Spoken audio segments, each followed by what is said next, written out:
ಇದೊಂದು ಪ್ರಾಸಬದ್ಧ ಪದ್ಯ. ಈ ಪದ್ಯನ ಕಲಿಯೋದ್ರಿಂದ 1ರಿಂದ 10ರವರೆಗಿನ ಅಂಕಿಗಳನ್ನ ಸುಲಭವಾಗಿ ನಾವು ಹೇಳ್ಬೋದು. ಹಾಗೆ ಊಟದ ಗಮ್ಮತ್ತು ಏನಿರುತ್ತೆ, ಅದರ ರುಚಿಯ ಒಂದು ಗಮ್ಮತ್ತು ಏನಿರುತ್ತೆ, ಅದು ಕೂಡ ಈ ಹಾಡಲ್ಲಿ ಬಹಳ ಸುಂದರವಾಗಿ ಕವಿ ಜಿ.ಪಿ. ರಾಜರತ್ನಂ ಅವರು ನಮ್ಗೆ ತಿಳಿಸ್ಕೊಟ್ಟಿದ್ದಾರೆ ಅಲ್ವಾ. ಇನ್ನೊಂದ್ಸರಿ ಹೇಳೋಣ. 1 2 ಬಾಳೆಲೆ ಹರಡು, 3 4 ಅನ್ನ ಹಾಕು, 5 6 ಬೇಳೆ ಸಾರು, 7 8 ಪಲ್ಯಕ್ಕೆ ದಂಟು, 9 10 ಎಲೆ ಮುದುರೆತ್ತು, 1ರಿಂದ 10 ಹೀಗಿತ್ತು, 1ರಿಂದ 10 ಹೀಗಿತ್ತು, ಊಟದ ಆಟವು ಮುಗಿದಿತ್ತು. ಹಬ್ಬದ ದಿನ ಸಾಮಾನ್ಯವಾಗಿ ನಿಮ್ಮ ಮನೆಗಳಲ್ಲೆಲ್ಲ ಊಟ ಯಾವ್ದ್ರಲ್ಲಿ ಮಾಡ್ತೀವಿ? ಬಾಳೆ ಎಲೆಯಲ್ಲಿ ಮಾಡ್ತೀವಿ. ಆ ಬಾಳೆ ಎಲೆಯಲ್ಲಿ ಮಾಡುವಂತಹ ಗಮ್ಮತ್ತೆ ಬೇರೆ. ಎಲ್ಲರಿಗೂ ಕೂಡ ತುಂಬಾ ಖುಷಿಯನ್ನ ಕೊಡುವಂಥದ್ದು ಏನಂದ್ರೆ ಬಾಳೆ ಎಲೆಯಲ್ಲಿ ಊಟ ಮಾಡೋದು. ಮಕ್ಕಳಿಗಂತೂ ತುಂಬಾ ಇಷ್ಟ. ಆ ಬಾಳೆ ಎಲೆಯಲ್ಲಿ ಊಟ ಮಾಡೋದಂದ್ರೆ ತುಂಬಾ ಇಷ್ಟ ಪಡ್ತಾರೆ ಮಕ್ಕಳು. ಹಬ್ಬದ ದಿನ ಏನ್ ಮಾಡೋದು? ಅನ್ನವನ್ನ ಹಾಕ್ತಾರೆ, ಅದಕ್ಕೆ ಸ್ವಲ್ಪ ಸಾಂಬಾರು, ಸ್ವಲ್ಪ ಪಾಯಸ, ಉಪ್ಪಿನಕಾಯಿ, ಹಪ್ಪಳ, ಸಂಡಿಗೆ, ಹಾಗೆ ಸ್ವೀಟು, ಮತ್ತೆ ದಂಟಿನ ಪಲ್ಯವನ್ನ ಕೂಡ ಮಾಡ್ತಾರೆ ಅಲ್ವಾ. ಆ ಎಲ್ಲಾ ವಿಶೇಷತೆಗಳನ್ನ ಇವರು ಅಂಕೆಗಳ ಜೊತೆಗೆ ಸೇರಿಸಿ ಬಹಳ ಸುಂದರವಾಗಿ ಒಂದು ಪದ್ಯವನ್ನ ರಚಿಸಿ ನಮ್ಗೆ ಕೊಟ್ಟಿದ್ದಾರೆ ಜಿ.ಪಿ. ರಾಜರತ್ನಂ ಅವರು ಅಲ್ವಾ.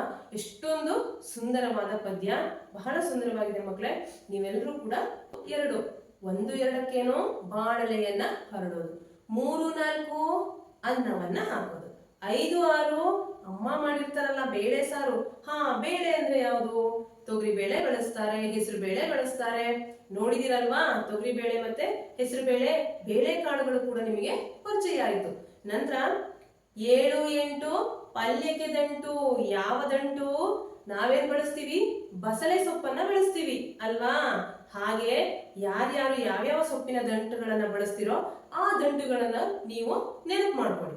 7 8 ಪಲ್ಯಕ್ಕೆ ದಂಟು, 9 10 ಊಟ ಎಲ್ಲ ಆಯ್ತು, ಎಲೆಯನ್ನ ಮಡಚಿಬಿಟ್ಟು ಎಲೆಯನ್ನ ಮುದ್ರೋದು ಅಂದ್ರೆ ಮಡಚೋದು. 9 10 ಎಲೆ ಮುದುರಿ ಎತ್ತು, ಊಟ. 1ರಿಂದ 10 ಊಟದ ಗಮ್ಮತ್ತು ಹೀಗಿತ್ತು, ಇಲ್ಲಿಗೆ ಊಟದ ಆಟವು ಮುಗಿದಿತ್ತು. ಎಷ್ಟು ಸುಂದರವಾಗಿದೆ ಅಲ್ವಾ. ನೋಡಿ ಮಕ್ಕಳೇ, ಮುಂದೆ ನೋಡೋಣ. ಪದಗಳ ಅರ್ಥ ಏನಿದೆ? ಪಲ್ಯ ತರಕಾರಿಯಿಂದ ಮಾಡಿದಂತಹ ಒಂದು ಪದಾರ್ಥ ಅಥವಾ ಸೊಪ್ಪಿನ ದಂಟಿನಿಂದ ಮಾಡಿರುವಂತಹ ಒಂದು ಪದಾರ್ಥ. ದಂಟು ಅಂದ್ರೆ ಒಂದು ಜಾತಿಯ ತರಕಾರಿ ಅಥವಾ ಸೊಪ್ಪು. ನಂತರ ಮುದಿರು ಅಂದ್ರೆ ಮಡಿಚು. ಅನಂತರ ನೀಡಿರುವ ಪದಗಳನ್ನು ಹೇಳಿ ಮಕ್ಕಳಿಂದ ಹೇಳಿಸಿ. ನೋಡಿ, 1 2 3 1 2 3 4 5 6 7 8 9 10. ಎಷ್ಟು ಸುಲಭವಾಗಿ ನಿಮಗೆ ಪ್ರಾಸಬದ್ಧವಾಗಿ ಅಂಕೆಗಳು ಕೂಡ ಬಾಯಿಗೆ ಬಂತು. ನಂತರ ಪ್ರಾಸಪದಗಳನ್ನು ಹೇಳಿ ಮಕ್ಕಳಿಂದ ಹೇಳಿಸಿ. 2 ಹರಡು, 6 ಸಾರು, 8 ದಂಟು, 10 ಎತ್ತು. ಇಂಗ್ಲಿಷ್ ನಲ್ಲಿ ರೈಮಿಂಗ್ ವರ್ಡ್ಸ್ ಅಂತ ಹೇಳ್ತೀವಿ.